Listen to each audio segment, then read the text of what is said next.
My name's Chris Thorpe, business is called Head and Haft. My name's Henry Jasper and I run a company called Grovelin Games Publishing. I'm Charlie Napier and I run Sunbeam Jackie with my wife Katie. I'm a maker and what inspires me is getting my hands dirty and getting in the workshop. We make games to a super high quality and we're really careful about what we produce. I know that no one else really does this in the world, which is lush because we do this with Penzance. Right and cool. I mean, come on, that's cool.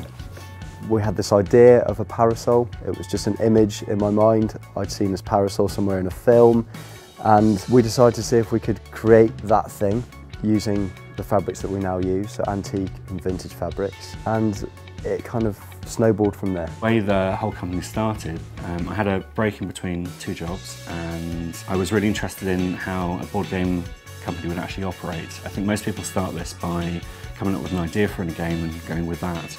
But I was actually more interested with how the company would operate, so I kind of stopped all the other jobs and ran with it. I started with lumps of wood and a lathe in a garage. I started turning bowls and making things, and it got to the point where people wanted to buy things, and so I had to put a brand to the product, and that's when Head and Haft was sort of born, and it's just sort of grown since then.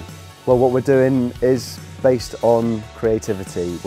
Katie and I are both artists, and it's really important to us that everything we make is a one-off and that it's beautifully designed and that the products create a great experience to the user. What inspires me to make the games that Grovelin does make is it needs to be interesting, it needs to be able to inspire stories, I would say.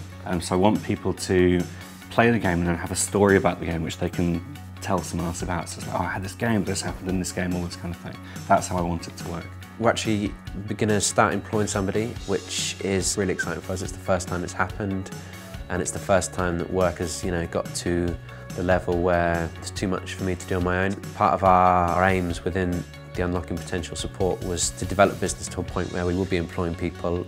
Yeah, so that's really exciting that we sort of reached that level and going to be employing somebody. I'm just stubborn. Both Katie and I are stubborn, and I think that stubbornness, along with that desire to create stuff, means that we want to be our own bosses and run our own ship.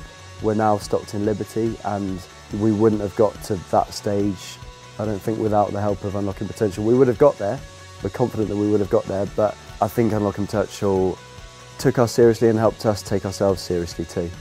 Yeah, I think the reaction to the products so far has been great. We've made beds for people and we've made tables for people. It's quite a lengthy process and we sort of keep them up to date with the materials we're using, and I think if a customer has that involvement and that relationship with the product, then they're much more likely to both appreciate it and to maintain it, to keep it. It's a more sustainable way of doing things. So when we originally started, back in 2013, it was really difficult to see where this might go and even if it would actually work. Our games sell literally throughout the entire world. We employ 1 full-time member, 2 part-time members, and we have a literal army of freelancers. I mean, in terms of kind of like where it would be in 3 years' time, for instance, I've got no idea what it would look like because I couldn't have thought it would look anything like this.